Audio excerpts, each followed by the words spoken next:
Good evening, everybody, and welcome to tonight's live edition here on the Rock Pile. I'll be your host, as always, the coach Rocky Crigliano, and this is the first time I'll bring a panel on tonight, and we're going to talk about the state of youth sports. And we're going to talk a lot about the sports. We'll talk about coaches. We'll talk about some of the issues and problems that are out there today, and not just locally. These are issues that are all over the country, all over the states. And I got everybody on tonight. I'm really excited. I was joking with the panel before we came on, and I said, I usually don't get nervous for these things, but with all these guys on here, they're all great to come on. Former coaches, current coaches, personalities with a lot of experience. So I'm really interested to hear their takes on a lot of topics tonight. The one thing I want to stress, if you have any questions for the panel tonight, and you're watching on Facebook, or you're watching on YouTube or Twitter or LinkedIn, put your question in the comment box, and I will try to pull over as many questions as I possibly can tonight. Before I bring the panel on, I just want to make sure I thank my sponsors for tonight. I want to thank Gina Timpano for Yorkville Memorials at 1309 Champlain Ave in Yorkville. Pre-need memorials, getting everything in order prior to passing to help the family members not have to make important decisions during a difficult time. And it is hand-created art that you would like to see and will be there long after they're gone. Gina's at 1309 Champlain Ave in Yorkville, 315-736-1781. I also want to make sure I thank Colleen Fermansky at Complete Care Property Services in Clark Mills. Complete management solutions for all your property needs. Preserve your investment and maximize your return. Colleen can be contacted at 315-794-9152. And I also want to make sure I thank Nazy Adolfi at D&D Carpets in Rome. Nazy's at 709 East Dominic Street. D&D Carpets has been in business for over 40 years, first owned by the late Sam DeGeorge. Sam's grandson, Nazy, is carrying on the family business. I want to thank Nazy. Nazy's son played basketball with my son in the third and fourth grade league, so thanks to Nazy. And then I want to make sure I give a special shout out to the coach, the Chief Brian McQueen. He's the head of the community outreach for Utica University. He's coached high school football for over 14 years at Oriskany High School. He's also the co-founder of the Believe 271 Foundation, which is a not-for-profit agency that's founded to assist volunteer firefighters and their families who are fighting cancer and life-threatening illnesses. Coach McQueen's also a volunteer fighter for the Whitesboro Fire Department and serves on the executive committee of the National Volunteer Fire Council.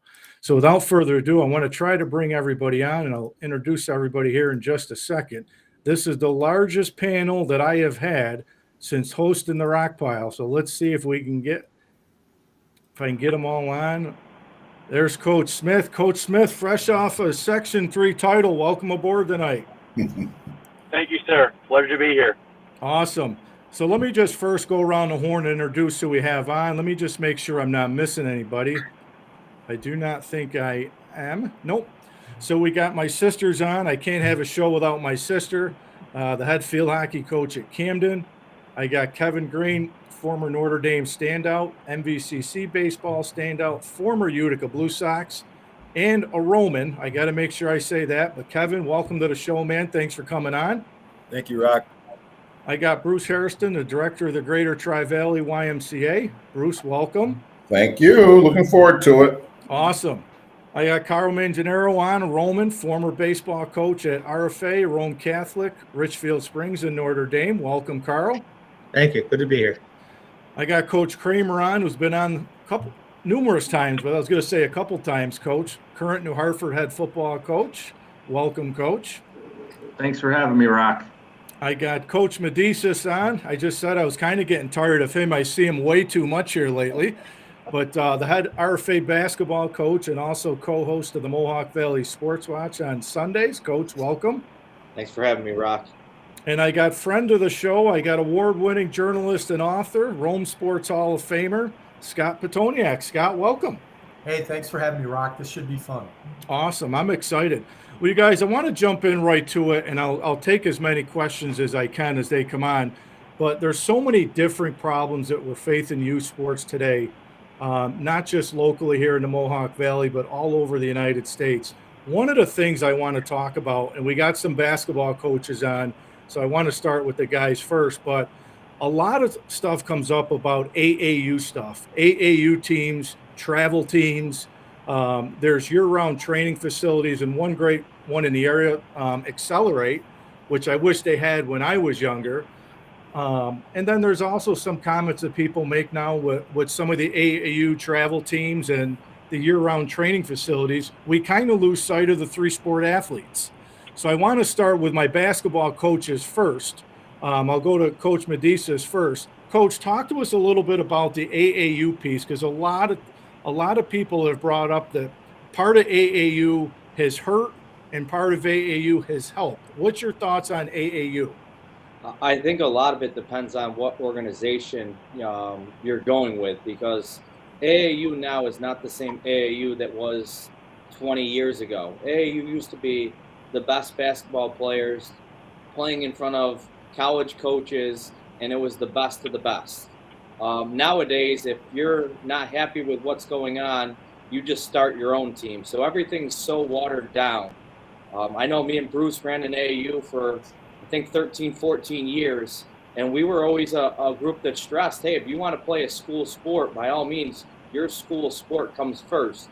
If you can make a practice, that's great, but for the guys that are there, we're going to practice and we're going to move forward. But again, I think a lot of it's based on who's running it and what their goal is. There's some people out there that have the idea that, they're going to get a scholarship off playing in a local AAU tournament. It's just not happening.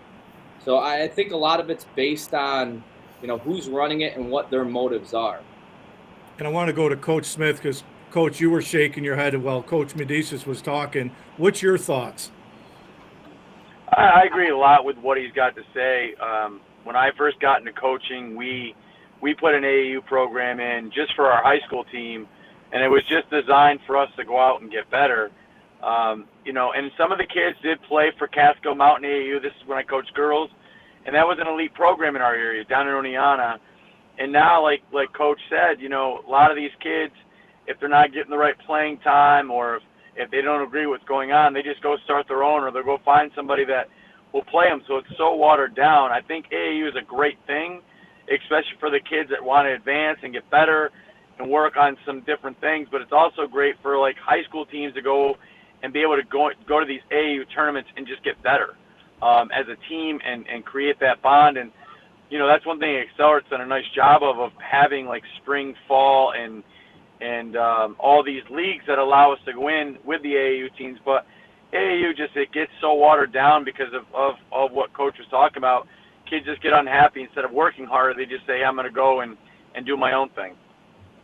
And Coach Kramer, I want to ask you, because you're a football coach, and I want your thoughts on the indoor facilities, because nowadays, as I was saying, if you want to play baseball all year round, you could play baseball.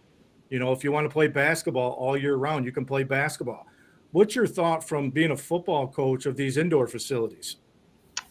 I mean, we're definitely lucky to have Accelerate where it is right now. And I think that from a football standpoint or a coach's standpoint, I encourage, and I know a lot of these coaches on here encourage multi-sport athletes, because we want our kids competing. And there could be a situation where I could be in a weight program all year long, but the lessons learned and the gain of a kid participating in basketball or wrestling or baseball or track and field, lacrosse, is exponential to me as far as the football program goes. So we'll continue to encourage competition. We'll encourage our kids to learn how to succeed and also learn how to bounce back from failure. And I think all those lessons are learned in different sports, and different voices are important to the growth of the athlete as well. Scott, what about the pressure of a lot of these AAU and these travel teams at such a young age? The extra pressure and the stress on these young kids at such a young age. Talk to us a little bit about that. Yeah, if I could just first follow up, I was glad to hear Coach Kramer talk about the multi-sport athlete. And I've had the privilege, I've covered the NFL since 1985. And I'll just give you an example. You look at, I cover the Buffalo Bills. So Josh Allen was a three-sport athlete. Patrick Mahomes was a three-sport athlete, Division I in every sport. He was that good. And I can go on and on. Tom Brady was a 3-sport athlete in high school. I remember Abby Wambach is from Rochester. She's one of the greatest soccer players in women's soccer history. And I remember talking to her about this. Like, there was a lot of pressure on her to play soccer year round. She was that good. She was going to get a D1 scholarship to one of the great programs. She wound up going to Florida. And she talked about the importance of her playing basketball in high school at Our Lady of Mercy High School here in Rochester, in that, number one, it gave her a mental break from the pressures of playing soccer all the time. And as some of the coaches have alluded to, like, I think by playing other sports, I think every sport benefits the other sport. There are certain qualities that, will help you in your other sports, plus giving you a break from things. And Abby Wambach, actually, the basketball end of it, her becoming a great rebounder and so forth, she is like one of the all-time leading scorers because she used her head, heading the ball into the goal, and that came from basketball skills. So, there's a tremendous amount of pressure, though. I still think that kids feel like early on you got to pick a sport and that's it for life. And we'll see some youth coaches, unfortunately, that's the way you got to go. And even some high school coaches. I saw this with my own son, who played both baseball and football, and then it was like he became this rope in a tug of war. And you never want to put a kid in that situation.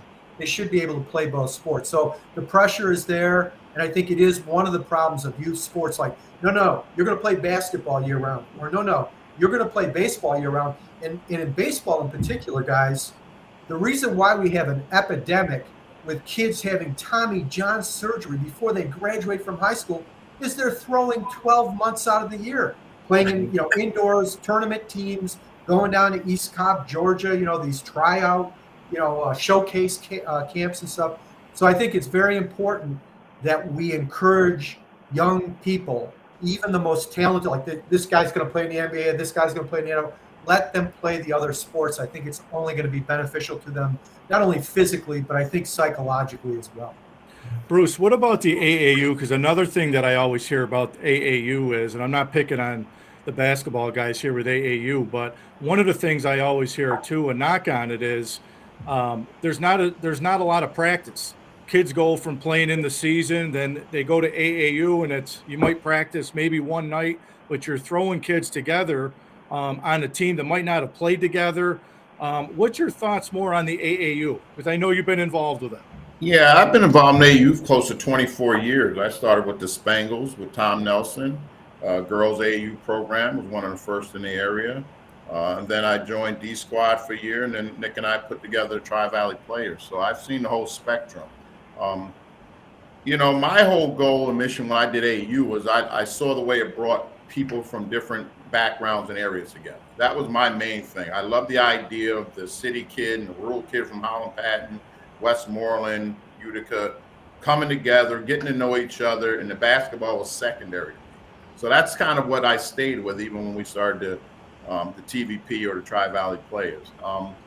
The challenge you have, we try to practice twice a week, and you're right, because you can't do 5 days a week unless that AAU program is an elite AAU program like City Rocks or somebody like that, where they say, if you're joining us, you're 5 days a week, and we're going to X, Y, and Z tournaments in Nashville, whatever, Kentucky. We knew what we were. We were a local B-level AAU team. We practiced twice a week. We had the gyms, and we probably took a month before we started traveling because we didn't want to go out there and not represent ourselves well. One of the things I always say is parent pressure is a real thing, because we all want the best for our kids. And so when you see Tommy's friend playing AAU and Tommy really likes basketball, that pressure on that parent to get involved in that is real, because you don't want your baby boy getting bypassed. You don't want him left out. So it's not as much as a peer pressure. It's a lot of parent pressure, because parents want the best for their kid. And if he's doing it and this one's doing it, well, I need to join this too, else my kid's not going to be at that level when time comes for him to join the team. So it's a lot of things going on. We all want the best for our child. AAU has definitely taken a turn, in my opinion, for the worse, because there's too many startup, unorganized programs out there that have no accountability. And the one thing about running through the Y was the Y. So everything went through the Y, was paid out through the Y. You have to be very careful when you join these startup groups. And I want to go to Carl, and then I'll get to Kevin. I know, Shannon, you're itching, but I got something good for you, a question. So I'm going to save you for the last one. But, Carl, I want to go back to one of the things back when I played, and maybe it was similar to when some of you guys played. It was all about playing for your high school. It meant a lot to wear an RFA jersey and have that name on there. And now I feel like there's kids that are more excited to play travel teams and the AAUs, exactly what you guys are talking about. And I feel like a lot of parents, the reason for it is, and my sister's going through it now, is there's a lot of college exposure. What's your thoughts on that? Because back in the day, I didn't play in a lot of these travel teams because they didn't have them. No, I mean, in high school, it was your sports in high school. I mean, and Legion, baseball in the summer. Yep. And now I even think a lot like AAU, baseball has kind of gotten to that same thing where Legion isn't the top thing. It's these travel teams. And then they do these baseball showcases where kids go out to, a certain place and they pay a certain amount of money, and a college scout will say, here's what you need to work on. Here's the colleges you can go to, and there are some good ones and there are some bad ones. The same with the travel teams. There are some teams that are just put together by a couple of parents so their kids can play baseball in the summer because maybe they won't make the Legion team, so they do that. But, back in the day, it was all high school. High school baseball was the most important, basketball, football. And I've definitely seen a change in that, especially, and you have kids now who are, like we were mentioning earlier, who are going full time with one sport, and that's just hurting them, as the panel has already mentioned. I mean, they focus on one sport and they don't see, what other sports can bring to them. Even if they fail the other sports, that failure helps them get better at their sport that they excel in. And I think that's part of the problem when you just don't see that 3-sport athlete like you used to. Back in our day, there probably was a much higher percentage of a 3-sport athlete than there is today. Well, Kevin, you were one of those 3-sport athletes, and you were good in all three. You had a long career in college in baseball, and now you're currently a baseball coach here locally. What's your thoughts on all this? Rock, I think we've become extremely, as adults, we've become extremely selfish. To Coach Kramer's point about, I love Coach Kramer. He's my colleague. He's our football coach at New Hartford. And as the varsity baseball coach at New Hartford, I want to work together with him so that our guys are definitely going out and participating in football, the ones that are capable. So I think with this AAU mentality, we've become extremely selfish because we keep the kids with us because, we want to represent ourselves to the best of our ability, and we don't want to put out a bad product. So, I want to keep this kid with me. And instead of look at all these coaches on the screen, I want my kids to be around all of them because there's some things that I cannot teach, a child, maybe Bruce could teach, or Carl could teach, or Coach Medicis, all of us could teach someone something. So I think, the ability to share the talent, and especially because sports kind of fading away. I look at baseball right now, and I think when I'm 60 years old, I don't know if it's going to be baseball, because of the way things are going. So I think we kind of lost our way a little bit. And the other point I want to make is, all these facilities and all this, and I instruct, baseball. I've been teaching private lessons for 24 years. But my father, I can remember being on baseball field and working with my dad, more than I remember ever being with one instructor or one coach. And I think a lot of that has been lost too. The fact that, you need to do things your own to improve your skills. It's not always done with, paying money here and there. I think a lot of kids are kind of falling away from is where I'm at with that. So I want to go to my sister. Usually my sister is one of the first ones to chime in. Now she's last, so I know she's itching. But Shane, you're going through something very similar right now because Michaela, my sister's daughter, has been traveling all over the place for soccer. She's a sophomore, and I don't mean just locally. She's been in Florida, where else? Arizona. She has been all over. And one of the things my niece, we always talk about is, college coaches are scouting her from these travel teams. They're not scouting her off of the local RFA team. And my sister, who comes from a sports family, preaches to 3-sport athletes. So Shane, talk to us about what you're going through right now with Michaela. Well, I have to admit, it's very hard. Just like everybody on this panel, every year when I hold my coaching meeting for my field hockey, I preach that, 3-sport athlete. And then here I have a 1-sport athlete. And, it does hurt my heart because, Rock, this. I mean, Michaela, hands down, would love to play 3 sports. Nick, she loves lacrosse. And Coach Rowe had her in some summer things, and she just took a huge liking to it. And unfortunately, lacrosse season is prime time club soccer season. And even with volleyball and PE, she said to me again, Mom, I wish I could do volleyball. So it's hard because here I am, this coach, preaching the 3 sports, and it's hard because Michaela is a 1-sport athlete. And unfortunately, since 7th grade, that's all she has done is soccer. In the soccer world, it is similar to AAU kind of. Locally around here, you do have more of, your recreational teams.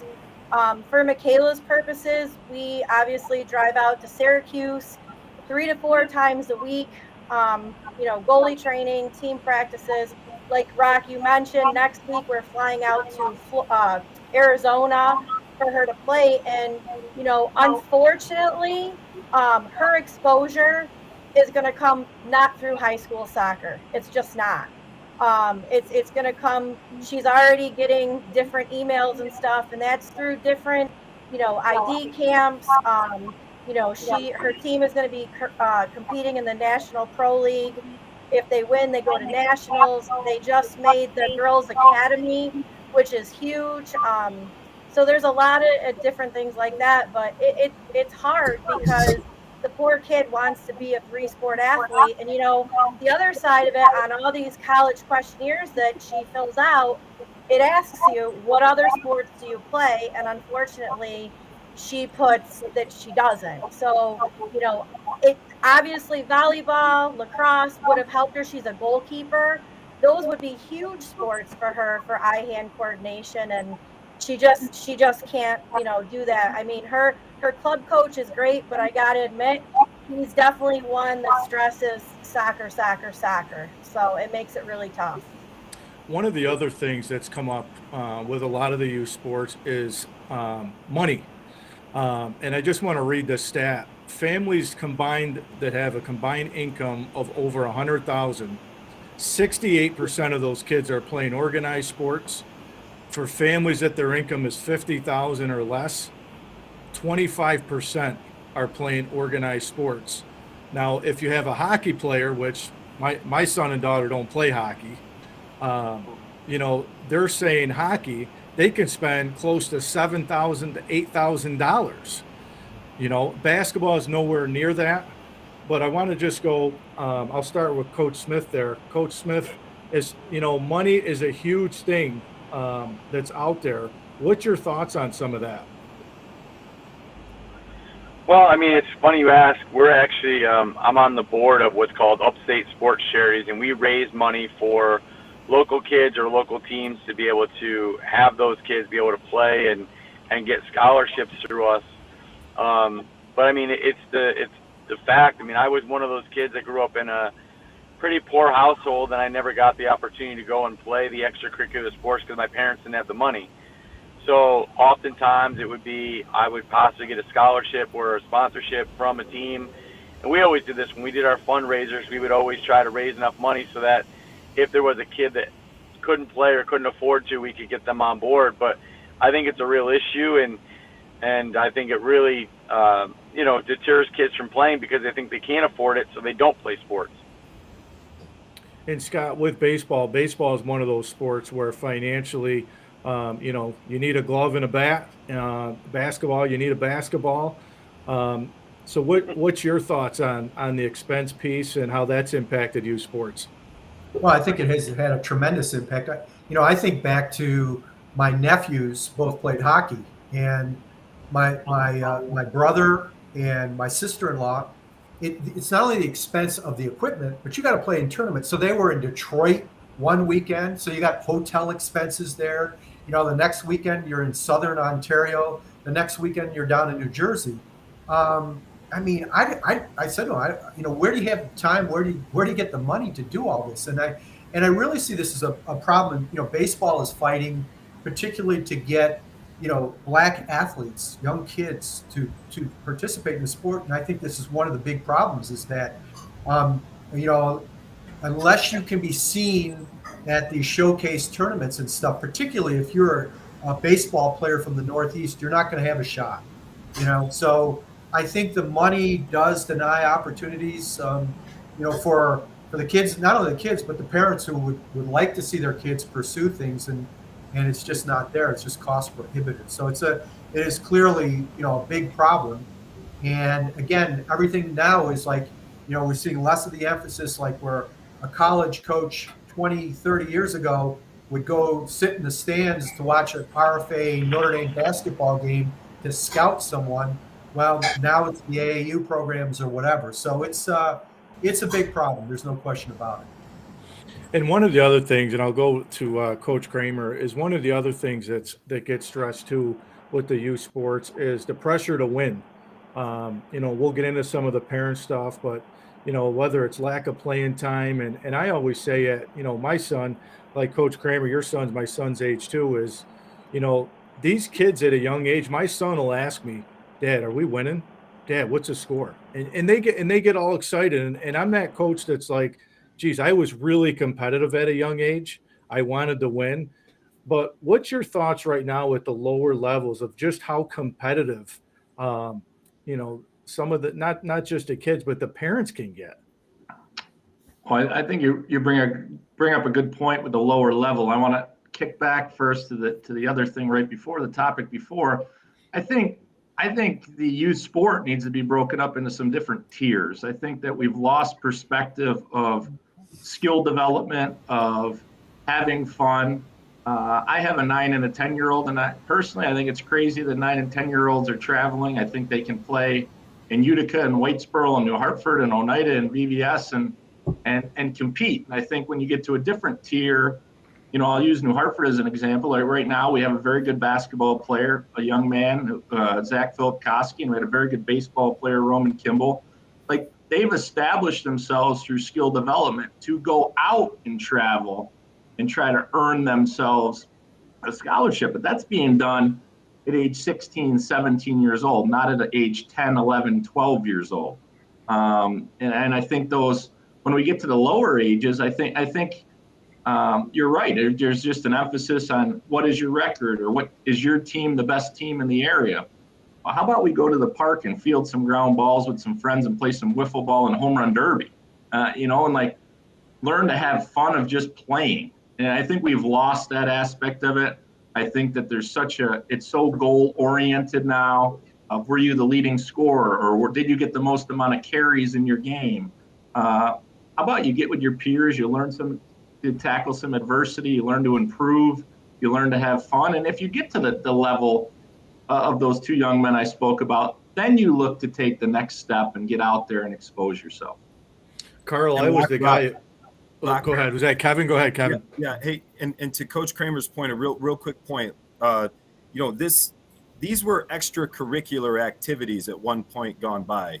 This is an extracurricular activity, and it's turned into $1 billion industry that's just completely wiped out a lot of the fun, to Coach Kramer's point, a lot of the fun that kids should be having at that age. So I just, that obviously I'm not solving a problem with that, but that is part of the problem. Carl, I used to be the guy that used to go to Franklin Field at 8 and 9 years old on my bike. I would ride my bike with Brian 80 to Franklin Field, and I would be there from 8 to 5 whether it was playing baseball when Arky Sinfraco was my coach, or whether it was shooting baskets, over there, playing ping pong, I always had a ball in my hand, no matter the time of year. We've kind of lost that nowadays. Yeah, we learned baseball by playing sandlot baseball, wherever you could, going down to Franklin Field. I remember young Billy Vincey set up a league that we had. If kids came and parks played against each other at Franklin Field, and you had the big rivalries going on, and kids just went there and just played. And it was, that was the fun part of it. It's just you get there and you learn the game, and you'd be competitive, but it was still always fun. And I think that has kind of gone away. You don't see that very often. You don't drive by a baseball field. Usually, if there's not a team there, it's empty. You won't see, a kid, father hitting ground balls, or two kids hitting ground balls to each other. And I remember my Little League games. I would ride my bike to my Little League game. My father and mother, they weren't there. They come after work, and they, see the last few innings and cheer on. But, it was you kind of went there with your friends. You had your coach, and you played. And that's, I think, is kind of lost as well. Now it's a little bit different. Bruce, what about the parents? My sister and I were very fortunate enough to have parents that were very supportive. If we wanted a pair of sneakers, my dad used to work numerous jobs to get us a pair of sneakers. What about some of the kids that aren't as fortunate enough to be able to have parents like that that really plays an impact on how that child grows up? I think that's one of the challenges we're seeing now. I think and I was fortunate. I had both my mother and father. My father coached me and my brother as we came up. I grew up in Teaneck, New Jersey, and so I had that support system. But what I'm seeing now is, there's a lot of folks who have a great, their economics are better than others, right? They have two parents working. They take them here, they take them there. And then we see the kid who shows up late to practice sometime, doesn't have his coat on, wearing shorts outside in the cold, maybe has some disciplinary problems because, he has a tough home life. Those are the ones that Nick and I always had our challenges with because, we were strict on rules, but at the same time, we're like, he's going through something, she's got some challenges. They don't have the same structure at home. And so you have to balance that as far as what you do for that kid. And we always had subsidized the number of kids. That's one thing with the Y. We've never turned anyone away because they couldn't pay.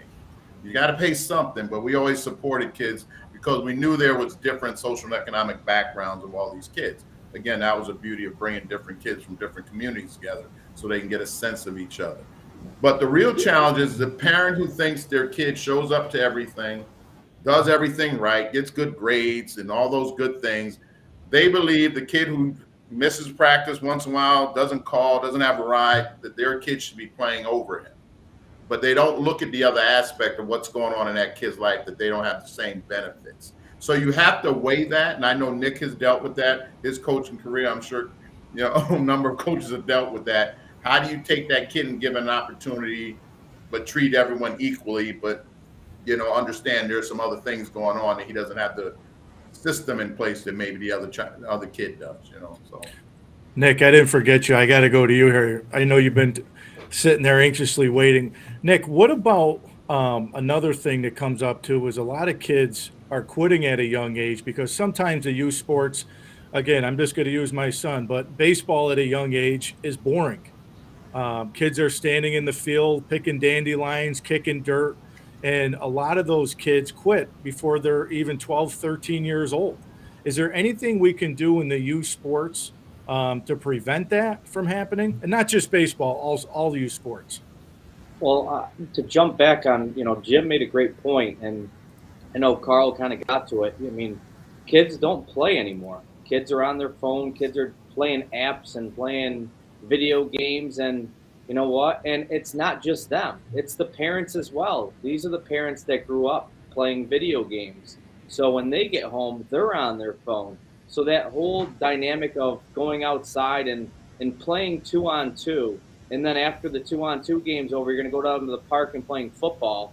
To some of these kids, this is their only experience with it. And like Jim said, that whole adversity, that's something that we don't do a good job of, is teaching how to overcome adversity, teaching how to react to failure or losing or whatever. We want to make sure it's okay. And Johnny, hey, here's your ribbon, and everybody's this and that. And if they're not happy, they're done and they're moving on to something else.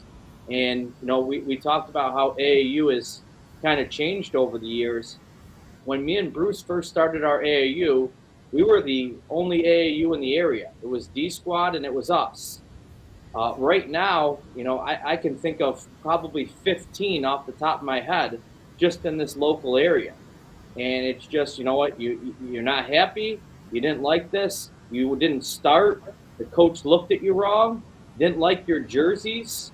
We're going to start our own thing. And we just got away from, teaching kids when things don't go your way, you still have to show up the next day. Because when you're older and things don't go your way, what have they been told their entire life? Let's start something new. Let's quit. Let's do this. Well, that's not what the real world's about. It's just a bad message that we're sending at such an early age. Kevin, what about a lot of the youth coaches? Because I'll never knock any volunteer coaches because they still volunteer their time. But a lot of the volunteer coaches might be a mom or a dad. Maybe they played a sport back in high school. And, nowadays there's a lot of coaches. You can go on YouTube and Google drills and stuff. What advice would you give a youth sport, a coach, a volunteer coach? You have to plan, because to your point, Rocky, baseball to me is not boring. Baseball there's so much involved in it. I think that the more you plan, and I know we're volunteers and I know we're out there just trying to give it our best, but I think in order for the kids to get the best experience, you have to plan a practice. Yeah, and you're 100% right. I think you got to do that at all levels. Be prepared. Shane, I want to go to you because I always joke with my sister. We say she's the winningest coach in the family, so she usually has the last word. But she always says, even when she wins a sectional title, gets into the state tournament, there's still parents that don't like her, that still give her a hard time. So Shane, talk to us a little bit about, and everybody on here has dealt with parents before, but talk to us a little bit about that if you can.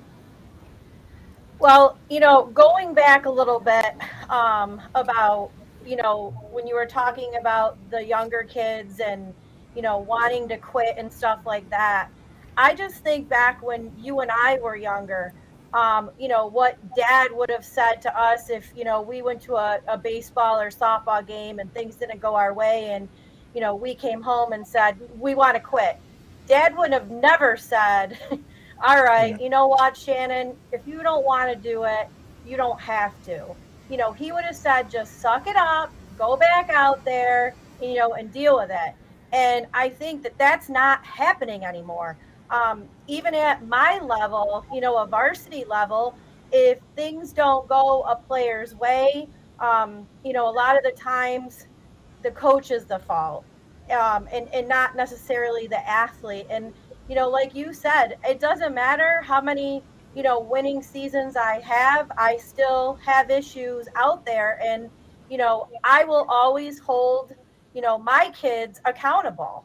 And, I even stress to them, you're not perfect. You're going to make mistakes. You're going to have a lot of highs. You're going to have a lot of lows. And I just don't see that. And the other part is, don't badmouth coaches in front of your kids. I think that that's a biggie too. Now, I'm not going to sit here and say that I've never said things about, coaches to my kids. I've slipped a few times, absolutely. But especially really younger kids hearing the negativity, because a lot of youth sport coaches are parent volunteers who, volunteer their time. Taking a spin, officiating. Look at how many officials, Rock, not to really get into this, but when I went to one of Aiden's games, I was just appalled at the behavior of the spectators at a youth 3-4 basketball game. And here you have this poor man officiating a game, probably not even getting paid, and the crowd, it was awful. And this is the problem, because then these young kids who, are very moldable at that age, see their parents in the stands screaming at the officials, and it's just, it spirals down. And I think, I hate to say it, but it starts with us as parents. We have to be a good role model to our kids. And with youth sports, think about it. We had fun. We learned, you may win, you may lose, but lose with dignity. Don't be a poor sport. Support your teammates. And one more thing, at Aiden's game, somebody on their team makes a mistake and the other kid, puts his hands up in the air, and then kids see that, so I just think that we as parents really are the key to everything, and we have to be role models for our children. Carl, what about one of the things I think that we didn't have, obviously, back in the day? We didn't have this social media stuff. We didn't have the Twitters. We didn't have Facebook. We didn't have Instagram. We didn't have Snapchat. We didn't have all this stuff. And one of the things, a lot of coaches will say they will check kids' social media pages out to see what they're posting. But talk a little bit, if you can, about social media today and how that's kind of hurt a lot of young athletes.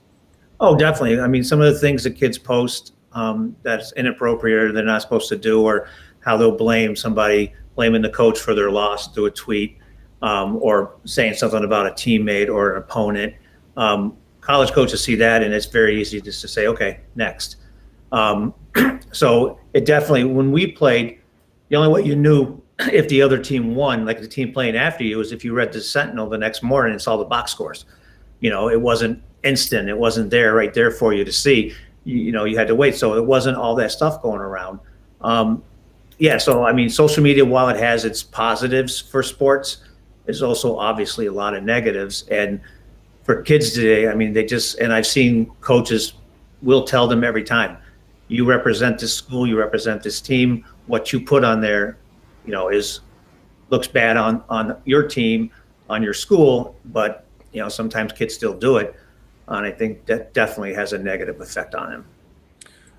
Kevin, what about the stuff we see on TV? I was just watching the basketball game last night. I think it was Bryant and Wagner, and Bryant wins, gets into the NCAA tournament, and all we see on ESPN and all everybody's talking about was, the fight that was up in the stands where they delayed the game for, I think, 20, 25 minutes. But you see a lot of this stuff on TV. And young kids, my son, watches a lot of that stuff. And I think these young kids, if they see the stuff on TV, and not all professional athletes are great role models, but there are a lot more good ones than there are bad ones. But talk to us, if you can, on some of the stuff maybe they see on TV and how these kids are translating that into what they're doing now at a young age. Yeah, and I'm going to go back real quick to Shannon, and then I'm going to get to that. So I know Shannon, I know your father very well. I was a ball boy at Westmoreland when your father was a football coach there, and Rocky and I used to throw the football back and forth with each other as kids. So I just remember, and I guarantee your father would say that to both of you when you walked out of your house, don't embarrass the family. Don't embarrass the family. Go out there, do what you do, but don't embarrass this family. And I think that's been lost too. The responsibility of every party when they're at a ball game, when they're at a practice, when they're at a sporting event, a school event, whatever, there has to be some accountability and responsibility to just understand that, I'm here for my child. I'm here for the other children, which we've lost too. When I coach, I coach my own daughter, but I don't coach my daughter easy. I coach my daughter probably harder than I coach the other girls that I coach on the team. And I think some of these things are very important because at the end of the day, we have to figure out a way to try to get people to understand that this is supposed to be about the kids. It's not about me. And then the last example I'll give is if ever you're at a game and there is someone around you that is saying things that are, they're starting to get you a little heated and upset.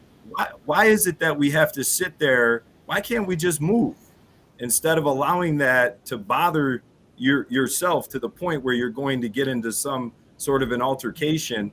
I mean, we're all smart people. Just move, go somewhere else and watch the game somewhere else in peace so that those types of things don't happen. So there's a lot of things that can go on to avoid these situations, Rocky. But it just takes an easy mind to understand that, I'm supposed to be here just watching my kid. And if I want to do that in peace, I may have to do it somewhere else. Bruce, what about some of the coaches?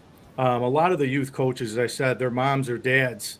I coach my son's team, and as they get older, I always chuckle, and Nick and Jim and you guys might have experienced this, but you get the moms and the dads that are coaching from the stands, and their son or daughter are looking in the stands at the mom and dad, and you're trying to give the kid advice, or you got a timeout. What's your thoughts on that? I see it all the time still.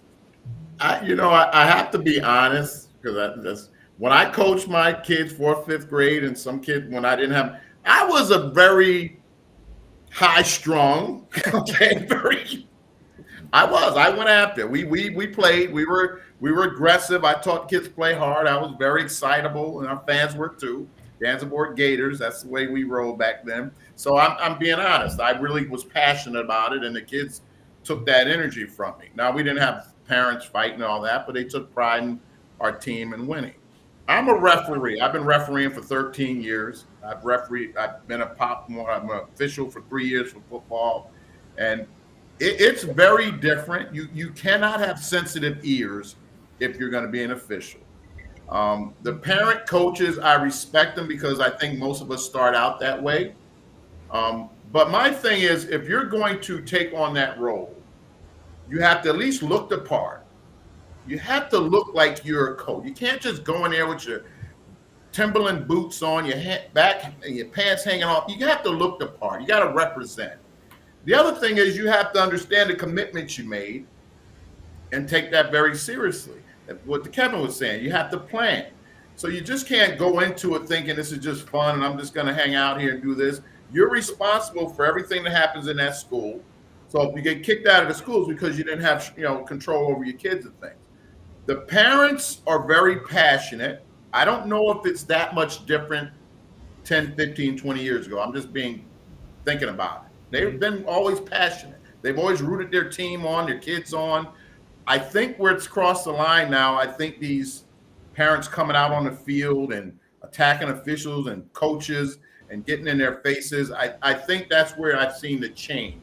The passion's still there, but the change with the reaction and what they think they can get away with or entitled to is definitely different than what I've seen the past 15 or 20 years. That's what I've noticed the most. Scott, less than 4%, I had to pull up this stat, less than 4% of athletes today will play at any college level, Division 1, 2, and 3. And I always tell kids, and Coach Kramer coached at Utica College, there's nothing wrong with a Division 3 school. There's really good Division 3 sports. And if you're lucky enough to play there, hats off to you. But I feel like the parents, even at these young age, again, going back to AAU or travel teams, they're kind of living their life through saying, hey, you know what? My kid's going to get that opportunity to play at Michigan or Ohio State or whatever. It's not that easy to get to that level. Yeah, I think we've lost perspective, and I equate it. I call it the Sports Center highlight moments. Like, oh, my kid is going to be doing this and that. Again, I've had the privilege to cover the best athletes in the world in all different sports, from Olympics to, Super Bowls, World Series, whatever. And so I've seen how difficult it is as you go up that pyramid. We start out in t-ball or this bitty basketball, whatever. And as you go up, and as things get more competitive and so forth, more and more kids drop off, and you see the talent levels. It's amazing. But I think that many parents have lost perspective now, and they think that their kid is going to be this or that. And they also think, like, as coaches, like, I'm going to be the next Bill Belichick or Joe Torre or whomever. And so perspective is really missing there. Just going back to a point, again, we talk about volunteers, like coaches being volunteers are usually parents and so forth. And to be honest, many are ill-equipped to do this job, but you don't want to criticize them because they are giving up their time and efforts and so forth. What we've done in my experience, and I was a youth sports coach for probably about a dozen years, is that here in the Rochester area, we actually had programs where it was mandatory for you to attend seminars, coaching seminars, that would deal not only with the techniques of your particular sport, but also just with dealing with people and dealing with parents. And I think it's very important, that you educate these young coaches who don't, they aren't like many here who went to, and got degrees in physical education and so forth, and were dreaming of becoming coaches and so forth. They don't have any of that training. So I think it's important for many of these youth leagues, and I'm talking the lower levels, obviously, to educate these volunteer coaches about, again, not only the particular sport, which is important, and strategy and techniques and how to run practices and all this stuff, but also how to deal with parents and how to establish goals for your team and so forth. And one of the things I will say, and I'm so happy to hear this from a number of the coaches on the panel, is the word fun. Somewhere along the way here, we've lost our way, and that we forget sports is supposed to be fun. We don't work sports, we play games, right? We don't work games. And we lost this along the way. And I think that is the number one and most important thing. Like I always try to do as a youth coach was, I want you to have fun. And I knew it was a successful season is if at the end of the season, if every kid on my roster, that my goal was that you would love the sport that I coach as much as I love it, or try, love it enough to come back and play it again. Because youth coaches are the number one reason why kids quit is the parent coaches. That's the number one reason why kids give up on sports at a very early age. So I'm sorry I rambled there, but No, that's good, Scott. Appreciative of people realizing it's supposed to be fun. The bottom line is this is supposed to be fun. We lost that somewhere. And Jim, you've coached at the college level. You were at Utica College, and another number here: 1 in 16,000 will go on and play professional sports. That's a very, very slim chance. And I was joking with my son yesterday because I don't know if it was yesterday or Monday, if it was like wear something, career date, or you want to be. So my son wore a Steph Curry jersey, and I said, buddy, you got to be outside shooting a lot of shots to be where Steph Curry is. But you've coached at the college level, and you've recruited at that level too. Talk to us a little bit about that and how hard it is to get to that level. Yeah, I mean, I thought I was going to be the quarterback at the University of Notre Dame till about 7th grade, and then the real world hit. So, yeah, I mean, you said at each level you play at, anytime you get an opportunity to play past high school, you should feel blessed. I mean, there's great players at all levels. There's great coaches at all levels, and just embrace the experience and take what sports offers you, and that's the camaraderie, that's the relationships, that's the building the foundations to adulthood that allow you to make connections to get that job interview, to get that job, and it's just, I think sometimes we circle back a half an hour ago, you talked about the focus too much is on wins and losses, and just sports is a great thing, and for me it's allowed me to connect with my family, connect with people like that's on this panel, and connect with former players. And I say all the time to my players, I say, I'll know I was successful at my job, not by the banners we put up necessarily, but by you calling me in 10 years and you achieving your goals and telling me that you have the job that you set out to do. And that's hopefully we as coaches can be the springboard to that, and athletics can do it. And college sports, whether it be at Utica or whether it be at Ohio State or Michigan, just allow another avenue for you to do that. Nick, I want to go to you on one more thing on AAU and travel teams, because a lot of people make the comment too that a lot of the AAU travel teams are money grabbers. They're telling the parents that, hey, come on, you can be part of this team and you're going to pay X amount of dollars, and then let's say that your son or daughter doesn't get a lot of playing time. There are tournaments out there, events that are money grabbers, right? Well, 100%. And there's organizations that, you know what, hey, you have no business being on this team, but they know you can pay full price and other people can't. So they're trying to get you to play on the team, or you know what, we're going to have a roster of 15, so these three that are really good players don't have to pay. So absolutely, I think unfortunately AAU and travel sports in general have become a business, and there are people making a living off that business. And Carl, I want to go to you because Scott, you mentioned education, and I was going to, towards the end of this, I was going to get to some of our recommendations for some of the parents that are out there, even the youth coaches. But Scott, you hit one of my buttons. You said education. And one of the things that I always tried to do in my time when I was coaching was I tried to give the youth levels as much education, how to run practices, how to be organized, drills, all that. So Carl, I want to kind of piggyback off that a little bit. What are some things that we can recommend for some of the youth coaches to help them? Well, first, I mean, just knowing basic knowledge of the game, fundamentals. I know, like, Nick does a great job, fourth grade to 12th grade. Kevin's involved in New Hartford with that baseball. You got to get to these coaches and you got to show them this is how the game is played. Rome did that from Pop Warner all the way to RFA back in the day. We pretty much ran the same place all the way through. But these coaches, you have to give them training not only on the game, but also how to, like you said, how to handle parents. Get these coaches to where, they have that respect from their players and from the other parents that are there. I know a lot of the volunteer coaches do it, because, hey, maybe my son's not that good, so I can get him more playing time, or they do it because their son is the best.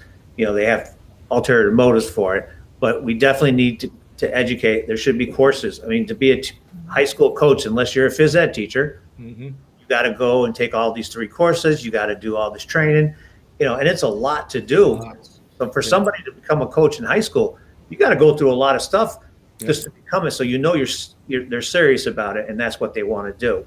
I mean, if you look at the coaches that I played for back in the day, and you played for some of them.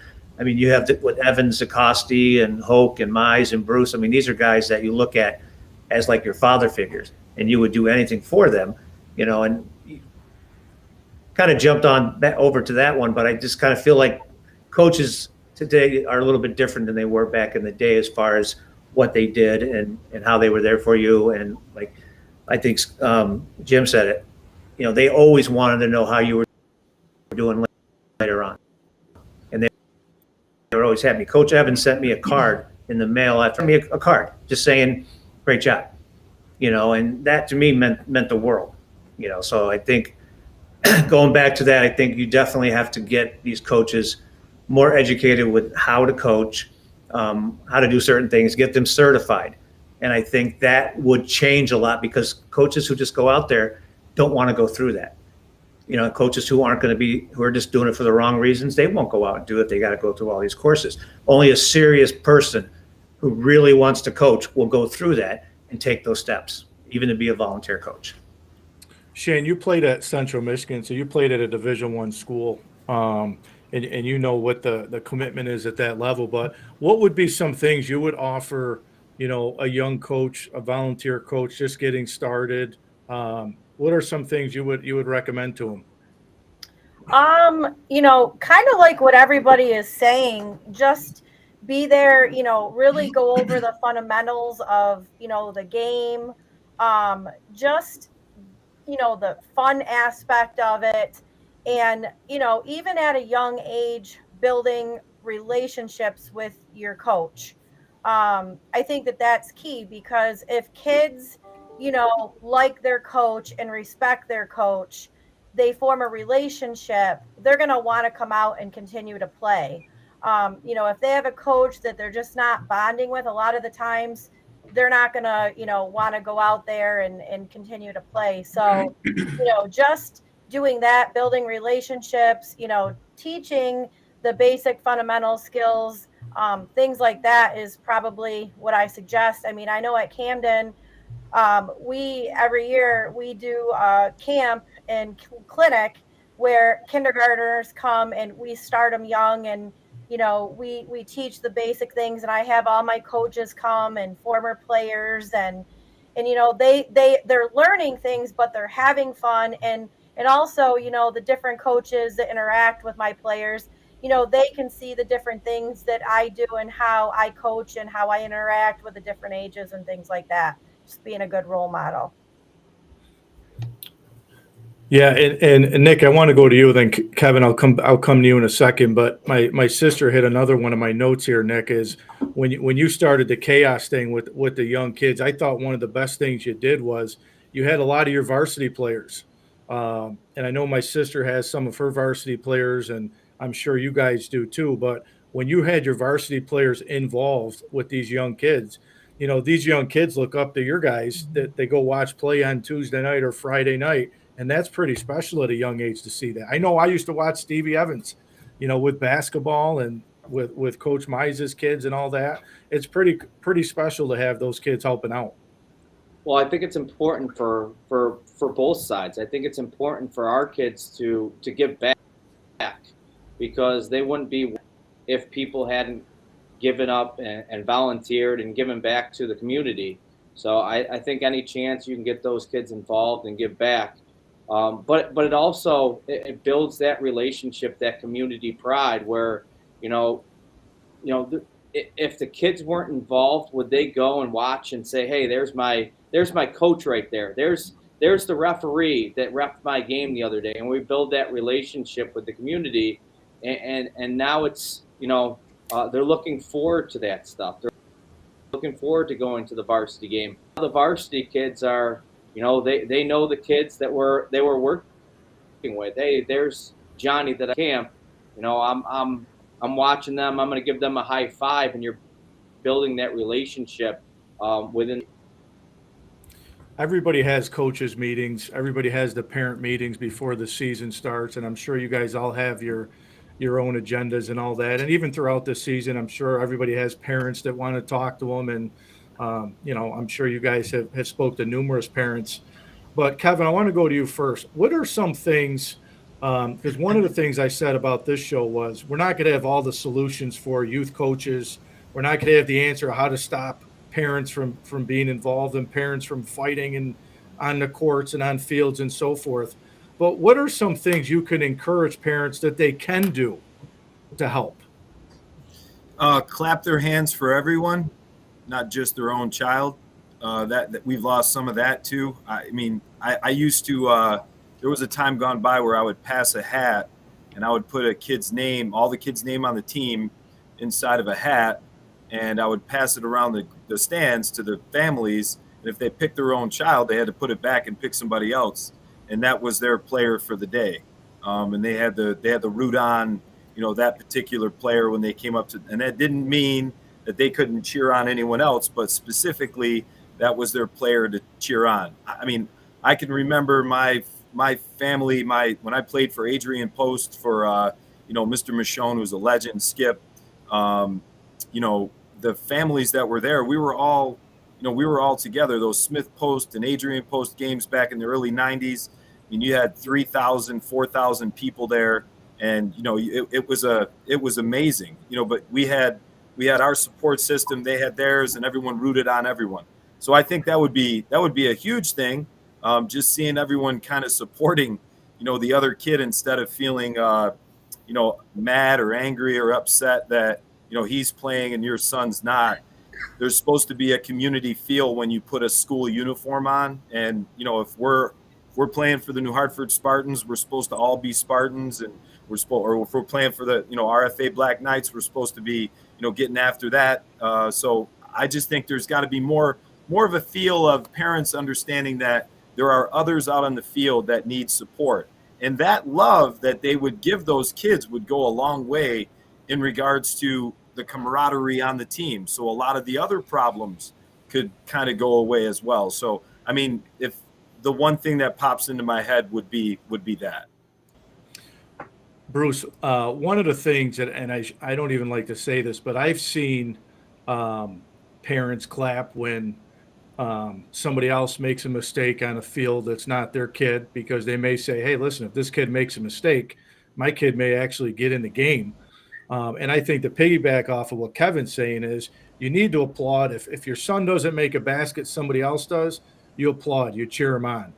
But what are your thoughts? Because I've seen some of that, but what advice, recommendations would you give to help parents out?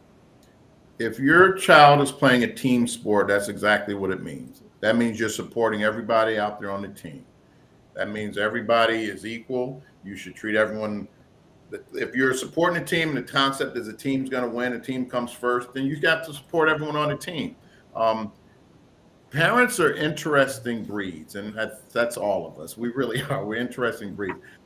One of my parent meetings, I remember this because it just hit me, and it's a little bit unpolitically correct, but it is what it is. I walked in, we had our AU meeting. There was 70 parents, 45, 50 kids, because we always met together. We always had our meeting. And I'm going to tell everybody, you're going to hear everything from Nick and I, and this is what it is. And I walked up and down, I looked, and I said, contrary to what you've been told, we are all not created equally. And I said, I do not see anyone in here 6'8", 250 pounds who plays and looks like LeBron James. And that's how I started the meeting. I said, your child will find a role for himself or herself on our basketball team. And it won't be the same. The minutes won't be equal. They won't play in every single game in every tournament. And that's what it's going to be. I said, if you don't agree with that, then you can get your money back, because after the season starts, we don't do refunds. That's the way I approach things with parents. You can't give them too much leg room. Can't give them too much of an end to think they run things or they're this. That's just, it's not a democracy. That's one of the things I've always said. It's not a democracy. Everyone doesn't have a say in how things operate. You know, Bruce, I should have let you give some of my teams a pep talk. Coach Medicis, how about yourself? What are your thoughts? Oh, I'm still going back to that meeting. I remember that one. That was great. I remember looking at the other coaches, and I'm like, where's he going with this? Where's he going with this? But I mean, he's spot on. You know, when you're part of a team, you're part of that team, and you cheer for that team. I just think we've lost that, and I don't remember who talked about everything. Sports have gotten selfish. We're only worried about ourselves, our son. We are so tunnel vision. And you know what? When you grow up, you become part of a team when you go and you get a job. And again, are we preparing these kids when they get older to grow up? Because you know, we're teaching them to quit. We're teaching them to worry about themselves. We're teaching them to hope for failure of teammates. There's so many wrong lessons. And I think it's just got to get back on track to, listen, you're on a team, you root for that team, and that means everybody on the team. And we don't pick on certain people because they're in different situations. It's a team, and that's the way it's got to be. Scott, I thought I was going to be that parent that, and Coach Kramer and we've talked about this. I've asked him numerous times about letting my son or not play Pop Warner football. And we've kind of talked a little bit about that, but I was the dad. I said, as soon as my son gets old enough to put shoulder pads on, he's playing football. But as he's gotten older, I haven't really pressured him to play. I've kind of let him pick what he wants to play. He said, Dad, I want to play baseball. Okay, Dad, I want to play basketball. I want to do this. I want to do that. But there are parents out there who force their kids to play a sport because they might have played that sport growing up. Yeah, and it doesn't work. You know, if the kid doesn't love it, particularly of all the sports, football. I mean, you better have a commitment to play that sport. I mean, you can't just lollygag your way through it. You can get hurt and so forth. I know with my own son, it was similar. Like, I didn't push him. In fact, he didn't start playing football until some of his friends wanted to play, and I was okay with that. I played Pop Warner football. He didn't. But, when it was modified time in the 8th grade, he goes, Dad, I want to play football. And I go, all right, I just want you to understand what the commitment is here. It's a tremendous commitment that you're going to have to make. And it's a sport that's extremely challenging. You're going to get hit. You're going to get knocked down. Can you get up? Can you take it? And there's going to be rotten weather. like in November, you're going to be practicing in and this and that, So I think you have to, I think it's good to expose your kids to, as many different sports as possible and let them find what their true love and passion is. Because I think if you force it, it's not going to work. It's really not going to work. I think, they have to have the intrinsic love of that particular game in order for them to succeed at it and to enjoy it. Jim, we've talked about it. I remember asking numerous times, like, what do I do? Do I put him in there? Do I not? And, you were the same way, a football guy with your son, but talk to us a little bit about that as well. Yeah, I agree with Scott. You try to force feed it. I think they naturally, turn the other way. I think your son or daughter have to want to do it, because no matter what sport it is a commitment. It does take time, and you just hope that you provide them. As a coach, I tried to provide my kids with as many experiences, whether it be going and watching a varsity game, or letting my son stand on the sidelines, or traveling and seeing a baseball game, or going and watching a friend play where they see it and they say, boy, I'd like to try that. And then same thing as Scott said, you talk to them about, what it means to commit to a team and give it a try and see what it's like. But I do agree that pushing them into it just isn't going to work. They gotta want to commit to it themselves. Carl, one of the things I don't think we do enough of either as parents, youth parents, I guess, is I don't think we point the negatives out. We're always the first to say, hey, good job, good job, good job. But as we were talking earlier, my dad was pretty hard on my sister and I.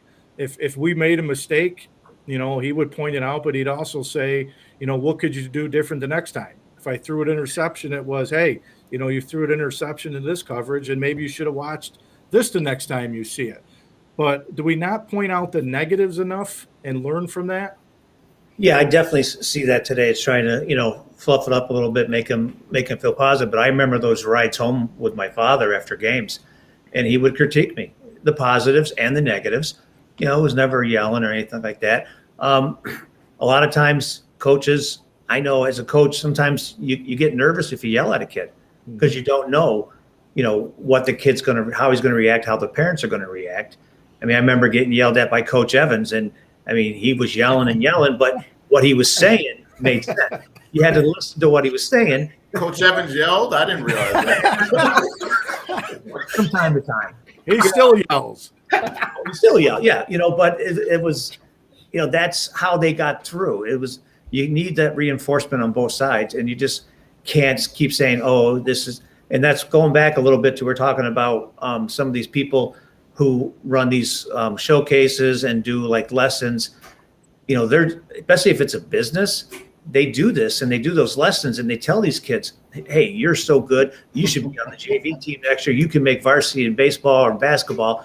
And then when they don't make it, the parents go after the coach because, hey, this guy said that, right, my son was a JV level or a varsity level player, so you get that as well. So yeah, I'm sorry, that's where I was ending. Carl, with some of those coaches that you're mentioning back in the day, I'll tell you what, we were scared to make a mistake. Because we knew what was going to happen. We knew we were going to get, yelled at. When I played baseball for Coach Evans, if I made an error and I came into the dugout, he was the last one I wanted to see. I would try to get into the dugout so fast that he couldn't see me. And it was the same with Coach Hoke. If I made a mistake with Coach Hoke, he was the first one, to get in my face and yell at me. But you learn from that. They were trying to teach you. Nowadays, you can't do that. Right. And my dad always said to me, and I say to my players, when I stop yelling at you as a coach, that's when you should be worried because I don't care anymore or I've given up on you. But I still remember playing at Notre Dame against Whitesboro in a JV game for like a playoff, which they did back then because we tied. And a ground ball came to me in right field, went through my legs for, a 4-run error. And I remember the only thing was, I was upset that it cost us the game, but also I didn't want to go in the dugout because I knew what I was going to get from Coach Evans, but I knew but nothing but love for him, but that's, that's where it was. But isn't it, would you guys agree that the way we were coached up, and I think we're a little bit different some generations here, but I think the way we were coached up, the yelling, the grabbing the face mask, I mean, that's just the way it was. You didn't run home and tell daddy because daddy said, well, you probably deserved it because you probably didn't do something. But today it's different. And I'm not saying the kids are soft. I don't want to use that word, but they're coached up differently where probably our coaches weeded out the kids who couldn't take it, right? If you couldn't do it at 2 days, you probably were gone. I'm done. I can't do this. Nowadays, you can't coach kids up as hard.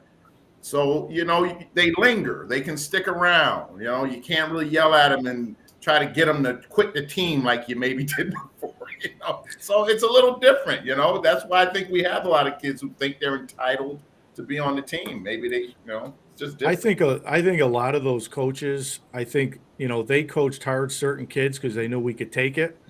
And I think they knew the buttons of some of the kids they couldn't really ride. I got rode quite a bit because the coaches knew I could take it. But I think you're right, Bruce. I think today Coach Medicis is soft. I tell him he's one of the softest coaches. He don't yell. He lets his kids get away with murder over there. He don't do enough yelling. He's got to do more yelling on the sideline. But Bruce, I think you're 100% right. I think nowadays, coaches and Nick and Jim, you guys can talk on this, and Kevin, you can too. But I think sometimes if we were to really get on a kid, that kid may turn around and either quit, or that kid may go tell his mom or dad who's going to go tell the athletic director, and then you're going to be in the athletic director's office, and you might be out of a job. Nick, right? You're easy, man. You're too soft, right? Well, let's get something straight. All right. We're talking about how players and parents react. So when you see that coach that is animated and all over the referees, a lot of times they get the the coach is saying that this referee is bad or missing calls. So now I'm going to get emotional, or I'm not going to be able to control myself. And one of the things that I always thought is, me and Bruce talk all the time, and he knows how I feel about those great officials wearing those stripes. But I mean, I've never, ever in my life seen an official turn around to me and say, you know what? I did have that wrong.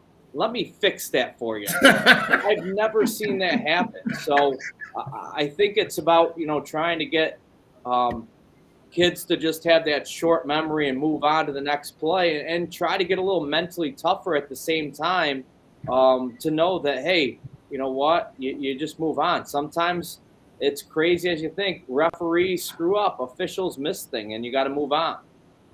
Bruce, he's too calm, man. I try to get Medicis fired up on the radio. He yells at me more on Sundays, and I get him revved up talking Syracuse and Bills and all that. But he's pretty mellow. I can't get him going. He's pretty mellow considering. He is. But you guys, I just want to kind of go around the horn, and I want to talk a little bit about life lessons of the youth sports, if we can, and then we're almost up against the clock here. So if we can just kind of go around the horn, and if you guys can maybe just talk a little bit about some of the life lessons for any young athlete that's out there watching this, what can they learn from youth sports? And I want to start at the top of my screen and go down. Carl, I'll start with you. Okay. It's been said before here that, kids are afraid to make mistakes. And I look at these same kids who play video games. And what's a video game? Mistake after mistake after mistake till you win. And they don't apply that to sports, where they know they have to they're going to make mistakes. In baseball, if you make a mistake 70% of the time, you're a 300 hitter, but they have to learn that, mistakes are going to happen. You have to just know how to deal with it, be a good teammate, learn how to win, learn how to lose graciously, and just be a good overall, person and leader on your team. That's the one thing you don't see. You don't see a lot of leaders, especially when they get into the high school age. Once in a while, you'll find that kid that's just, there's that kid, there's that leader, but you don't see a lot of that as well. And that all stems from, kids not, from the youth sports and not learning everything about the game, whatever game they're playing. Bruce, I'll jump to you. what people don't realize is this is going to be these times are the most important in their lives. Like, this is when you're learning, you're growing, you're with your friends. Many of these folks are going to be the friends you have after you graduate high school. That 5 or 6 of them is going to be your core group. And you're not probably going to go on to play, the NBA or NFL. It's okay to dream. It's okay to want. But the reality is, these are going to be some of the best times of your life. You guys are reminiscing about stories here, and we're 40, 50 years old, right? We're still reminiscing about the things we did back when we had the coaches. And so that's kind of what kids got to understand. Maybe the parents don't get it because they missed the boat, but the kids just let them know that these are the fun times and enjoy it while it lasts. Don't be mad at your coach because he didn't play so many minutes. Do something to make yourself better. That's all you can do. Do something to change your situation. Don't put it on someone else to make that change for you. Scott, how about you? I think back, and I'm older than all you guys. I'm the grandfather probably of this panel here and stuff. But I think back on my life, and you were all, I'm sure, much better athletes than I was. But the diamond, the football field, the basketball court, those, now when I look back on my life, those were classrooms. And yeah, I remember the wins and losses and a strikeout here and a missed tackle here. Or the good things. I remember all those. But what I remember most are, these lessons. And it's like, we talk about like learning to deal with failure, learning to work together as a team toward a common goal, and the friendships and camaraderie. And, as Bruce said, like, we can laugh and reminisce and stuff. So I think of, people like Fee DeCoste and Coach Evans and Coach Myslinski and Coach Bruce.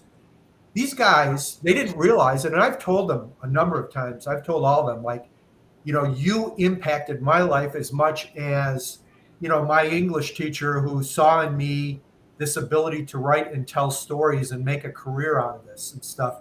The lessons I learned there are forever. And I think that we need to remember that as coaches and as parents and so forth, that these are classrooms, and you're going to learn a lot of life lessons here and how to deal with so many things, adversity. And we are going to fail in most of the things that we do, but can we get up and keep doing and keep persevering? So, those are the things that I take away from my sports experiences. When I think back, I was blessed. I was really blessed to have great, great coaches. Coach Kramer, how about you? Well, Rock, I've done a couple shows with you here, so I knew you were going to ask me something like this. So I did a little homework this week. So I asked a few of my players the question: what do you take from our program, and what do I say, or what message do I give to you? And one of my players stuck out to me, so I wanted to share it. So he said, Coach, we had one of the biggest games of the year, and what you said to us in the pregame huddle was, "You're 41." You're bald, and all you do is play golf. Embrace the moment, have fun playing under the lights, and just don't cheat the moment. I mean, I think that's the biggest thing to these kids. It's just they don't understand that this could be the most special time of their life, where the stresses are less, the pressures are less than they'll ever probably be in their life, before they become adults and before they're paying bills and that. So just go out and have fun. And it's funny, all these stories we've told tonight, I haven't heard anyone talk about a 62-58 game or a 3-2 base hit to win it. It's all been, I'm afraid to run in and get yelled at, or, I played this joke on my buddy. It's all about the memories we share with one another and the experiences we have. So just enjoy every moment of it. Coach Medicis. Yeah, I mean, just to piggyback off what Jim was saying, I coached lacrosse, and we went on a trip down to Maryland. And this was one of our best teams we've ever had. I think most wins in school history. Got to practice on the Lacrosse Hall of Fame field. And when we got back off the bus, we asked all the kids, what was your favorite memory of the trip? And it had nothing to do with the games. It had nothing to do with anything. They couldn't stop talking because our bus broke down. And at the end of the year, at the banquet, we said, we set all these records. We had the most goals. We had this one's going to this school. This one's going to this one. What was your favorite memory? every single kid said the bus breaking down, hanging out on the bus. We were in some parking lot at midnight in the middle of nowhere, and the lights were off, and this one yelled, and that's all they talked about, and nothing to do with anything. It's the memories, it's the friendships, it's the camaraderie, it's the jokes. That's what it's about. And you know what? 30 years from now, 20 years from now, no one's going to remember what your modified record was or how many points you scored. It's all those memories that you had with your buddies growing up. Yeah, and Nick, I can't piggyback more off that, because when a lot of my buddies, we still talk about, what's our favorite memories. And I was fortunate enough, I played on a lot of good high school teams, but we go back to the Little League days. We go back to Little League baseball up at Rome Federal League, and we're talking, geez, and when we played Rome American or Rome National, travel team basketball at 9 and 10 years old, like those were the days that we talked about. And that's why I feel this was so important tonight, guys, to have everybody on here, because this is what some of our kids are missing. This is what, some of the parents are missing out on by their actions. It's not just about winning 48-45 or, 21-17 in a football game. So I can't agree with you more. Shannon, let me go to you. So I'm sitting here trying to think what I would say for a response, and I have to go with this one. No matter if it's during my regular season, indoor, summer league, you name it, I have the same speech before my players step on the field. And I tell them, I'm like, you're going to go out there, you're going to make mistakes. You are not perfect. It's how you react to those mistakes. And don't forget, you have your teammates there to support you. And the other thing we always talk about is for them to believe in themselves. And Rock, I have believe all over my house. I have it tattooed on my body, and my players know that they have to believe in themselves. And just like everybody else on the panel said, go out there and have fun, because it's about fun. If you're not having fun, you're not going to perform well, and things just aren't going to go well. And I know for me, I loved playing at Central Michigan. Don't get me wrong. I had a lot of good memories. I made a lot of great friends, learned a lot of life lessons. But for me, my greatest memory was high school field hockey. And I look back at all the fun we had, and that's what I want my players to remember. And I agree. It's not about winning or losing. It's just about the relationships that you made and the life lessons that you learned from your coaches. Nick, she says that, but she always brags and says she's got the 22-0 plaque sitting outside the stadium for winning a state championship that I never won. So who's she kidding? Well, but, and that's why she gets the last word. Always. Kevin, how about you, man?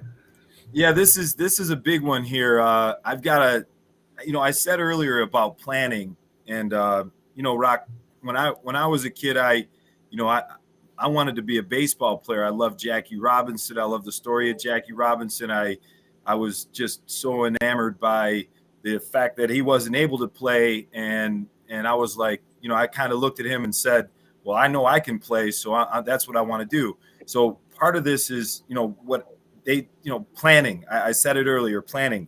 I think the short-term and long-term goals, and, these kids that want to go on and play college or play at a higher level, you have to set short-term goals that are realistic.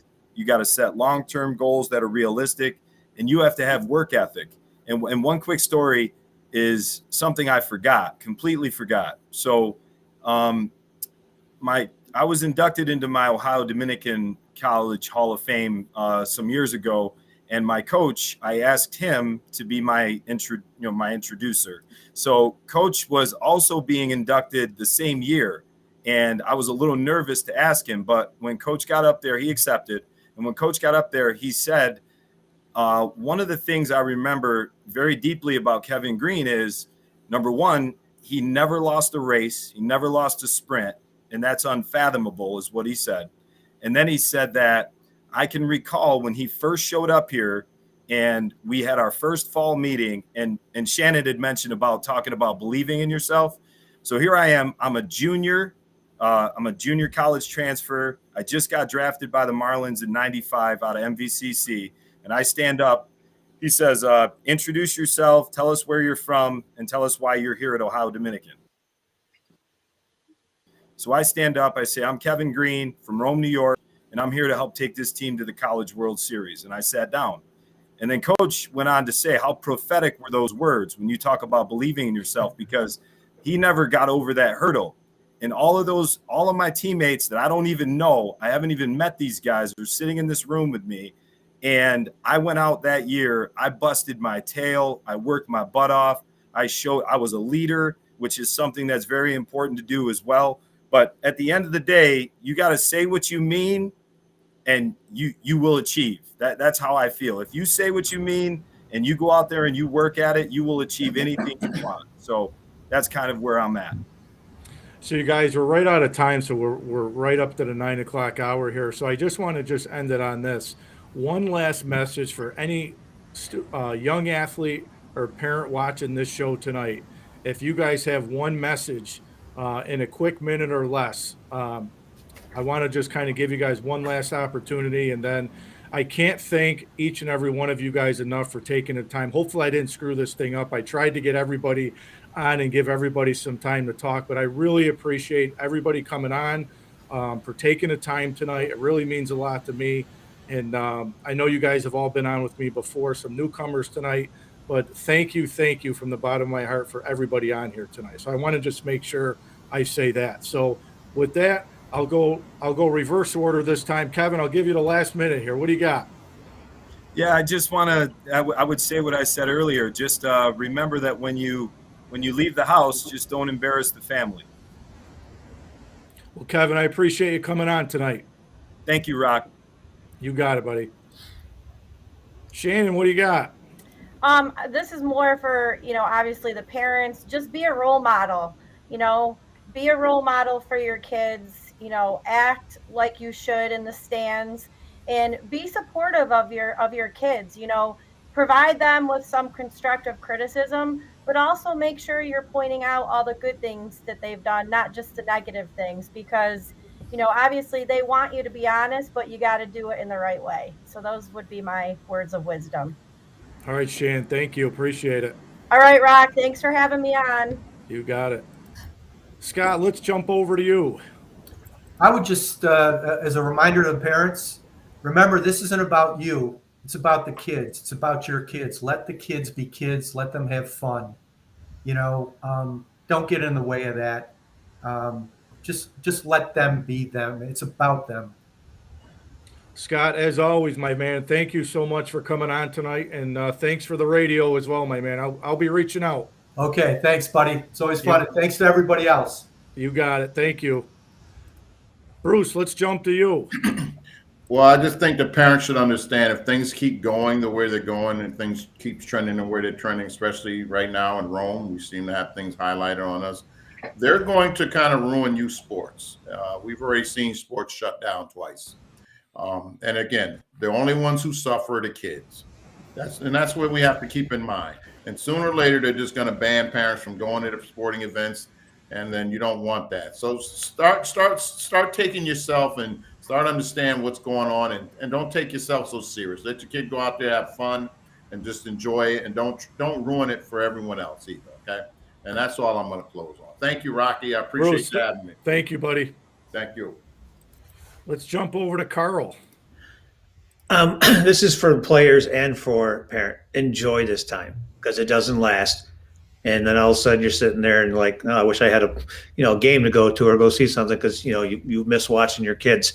That's just enjoy every minute of it, because again, life is short and you want to be able to just take the time and enjoy and watch your kid play until so then obviously when they do have kids, they'll be the same way. Carl, thanks for coming on tonight, man. Appreciate you. Thank you, Rock. You got it. So I had to save you two guys for the end here. So let's go to Jim. What do you got, Coach? I think for the athletes, the first message I would say would just be willing to earn it and work for it. I mean, nothing comes without a cost, and be committed to something. And as an athlete, I always told myself, it's really easy to keep going against the person that you can be successful against. Find people that challenge you and beat you, and work hard until you can beat them, and then find the next person to go to. And I think that as a parent, just enjoy the moments you have to watch your child, and don't make the moment bigger than it is. Have fun and cheer not only your child on, but all others, and try to make it the best experience. So when we talked about memories that, when they get older, they want to model after you as well. So thanks for having me on. This was a fun show. You got it, Coach. I'll see you the weekend. Thank you. Last but not least, the man, the myth, the legend. What do you got? You know what? I just got to echo what everyone else is saying. You got to enjoy the moment because it goes by so fast. And you're looking at a panel of former athletes that would all kill to be back in that high school playing again. Friday night lights, Friday night in a basketball game, big baseball game. I mean, we'd all love to be in that situation. So enjoy it while it's there. It goes by quick. And again, cheer your son or daughter on when they do things right, and when they do things wrong, you can critique them, but pump them up, give them something positive, and move forward. Well, I know I'll be seeing you the weekend. I'm sure I'll be chatting with you. Be ready to talk some SU on Sunday. I don't know. I mean, you already said you've seen enough of me, so I'm debating right now if I want to come in. All right, man. I appreciate it. Thanks for coming on tonight. See ya. So that was awesome. That was really awesome. I can't thank the entire panel tonight enough for coming on and talking sports, talking youth sports, the state of youth sports. And it's not just locally here in the Mohawk Valley. It's not just what happened in Rome with 3rd and 4th grade basketball or Pop Warner. This has happened all over the United States. It's just not here. And the panel we had on tonight, not only were they, a lot of them former athletes, former great athletes, great coaches. Scott's covered just about every big event, every athlete you can possibly think of. So everybody's takes tonight were fantastic. I hope everybody will take at least one thing away from tonight. I'm not asking you to watch the entire show. If you're going to watch the playback, if you skip through it, write down one thing you took away from tonight's show, whether you're a young student athlete or a parent. There's something on here tonight that was said from somebody that you can learn from. And I want to just make sure I thank the sponsors again tonight. I want to thank Coach Chief Brian McQueen for helping sponsor tonight's show. I want to thank Nazy Adolfi at D&D Carpets of Rome for helping sponsor tonight's show. Colleen Fermansky, Complete Care Property Services, for sponsoring tonight's show. And I also want to thank Gina Timpano for Yorkville Memorials for being a sponsor for tonight's show. And I will let everybody know when I do the next show, probably be in a couple weeks. But please share the show tonight. If you haven't subscribed to my YouTube channel, make sure to go on there, hit subscribe. You'll never miss any of the Rock Pile shows, and also the Mohawk Valley Sports Watch that now airs on Sundays from 9 to 11 Sunday mornings. I post a lot of those interviews on here as well. So as I say every time I do the Rock Pile is where dreams become reality.